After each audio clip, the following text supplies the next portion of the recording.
So when we thought about starting the Jazz Association about 4 years ago, we wanted to get together with some good friends, Albert Chu, Edmund Lam, and also Susan Pei, to put together an association to help to lift the level of jazz in Singapore. We thought that instead of just having an orchestra, we use this organization as a crucible to do these other things, which is to work in youth development, to have the two orchestras, as well as try to grow the jazz audience in Singapore.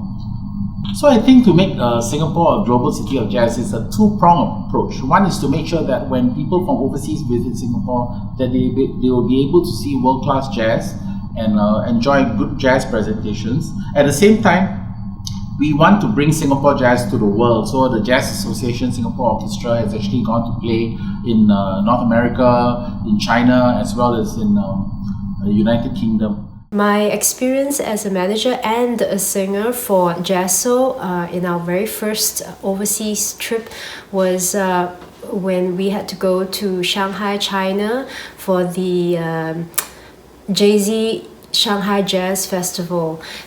We had to perform for 2 days, and it was a great experience. It was our first time as an orchestra, and we got to meet a lot of musicians in China as well as musicians from all over the world, as it is an international jazz festival. We had the opportunity to perform on the main stage to very amazing crowds, and it was a great energy between the audience and the orchestra. So I thought that was a really memorable experience. Another one of the trips that was very memorable was the Gen Conference in Reno, Nevada. We got to meet a lot of international artists, a lot of jazz educators, the musicians in the orchestra, as well as myself, got to attend a lot of the workshops and master classes, as well as star-studded performances all throughout the conference. It was another great experience, another experience for the local musicians as well as international musicians to meet and connect. And as a result, I think that our orchestra now has a more complete network of musicians, and we can share ideas with one another.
Jazz forms a very crucial part of the ecosystem, right, of young musicians' journey from being starting as an amateur, then moving up to progressively moving up into the professional field.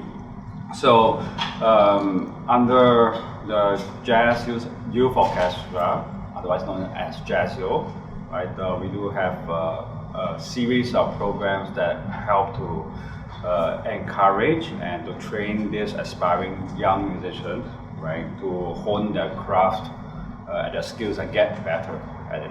The starting of Lion City Youth Jazz Festival, we more or less emulated what was being done at the JASS Festival in Switzerland, where I still am an advisor.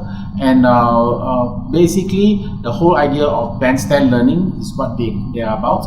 We've sort of veered away from it a little bit.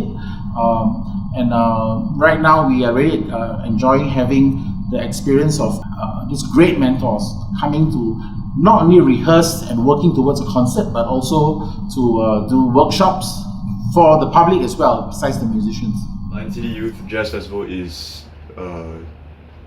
it's kind of an undescribable experience because you get to be in the room with masters that thanks to Jeremy and the whole team brought down. Master drummers that came down, the first one was Louis Nash, and that was crazy. I got to follow Louis Nash while he checked in his hotel and all that. So he was like giving me advice, and like right from the moment I met him, he seemed like he would be a great mentor to have like for a long time. Justin Faulkner came the year after, same thing, another master. The first thing he said to me and the other drummer, Raf, was no shyness. There are no wrong questions. We have to ask as many questions as we can. Even while he's playing, he's like, you see why I did that? Like these kind of things. And yeah, I think that's the most important.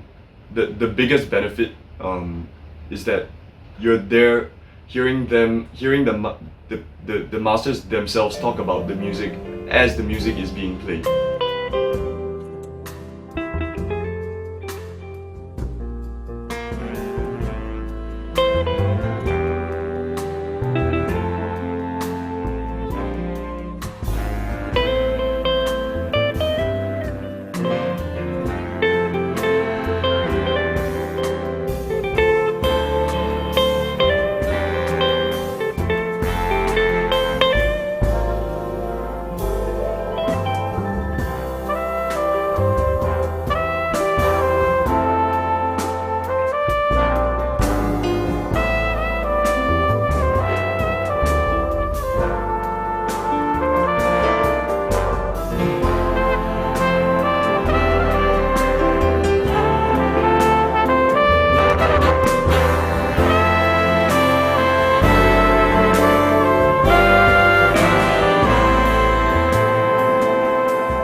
So this current COVID situation has been quite challenging for us jazz musicians across all the levels of the industry, from amateurs all the way to professionals.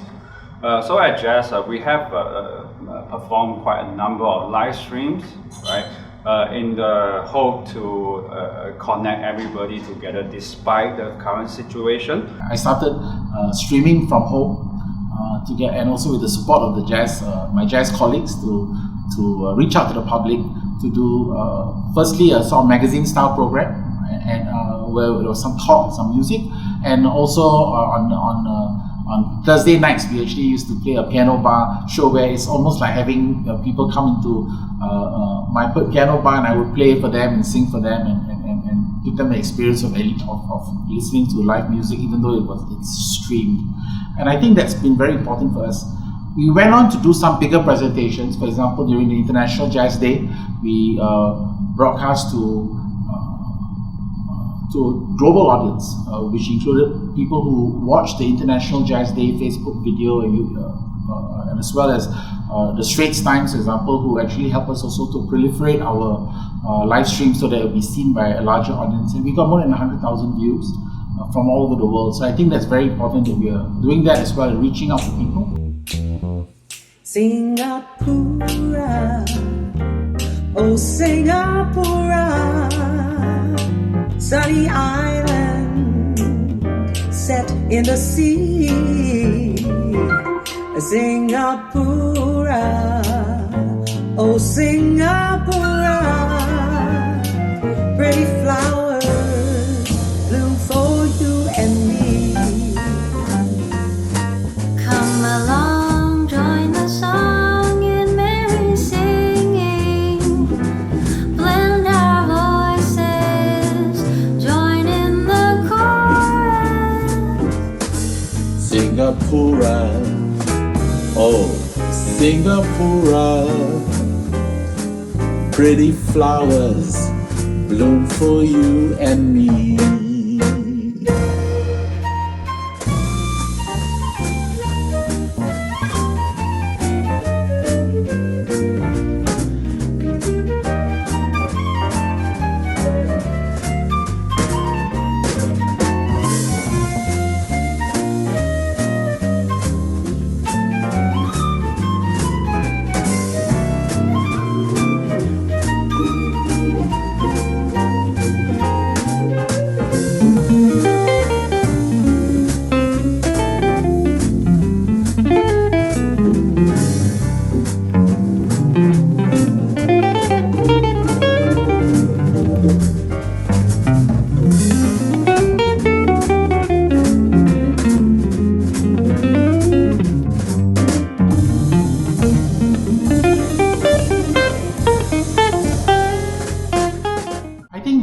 Jazz belongs to the whole world. I mean, it comes from the traditional of the Black American musicians, and that we can never take that away from them. But they've actually created an art form that's loved all over the world, and all over the world, people are making their efforts to make sure that jazz continues to thrive even through this difficult time. And here in Singapore, with the Jazz Association Singapore, we of course will also want to be part of this mission to keep jazz alive and keep it growing even as we go through this difficult time. So from our digital presentations that we live stream to across the world, and finding ways to continue to collaborate with musicians overseas with our local musicians, going forward next year, for example, I mean, things will not be completely back to normal, so some of the things that we are intending to do will involve online participation and collaborations with musicians from Singapore and around the world. Stand up for Singapore, do it with a smile. Stand up for Singapore, you find it all worthwhile. Believe in yourself, you've got something to share. So show us all you really care. Be prepared to give a little more. Stand up for Singapore. Singapore, our home and nation, together with determination, join in like you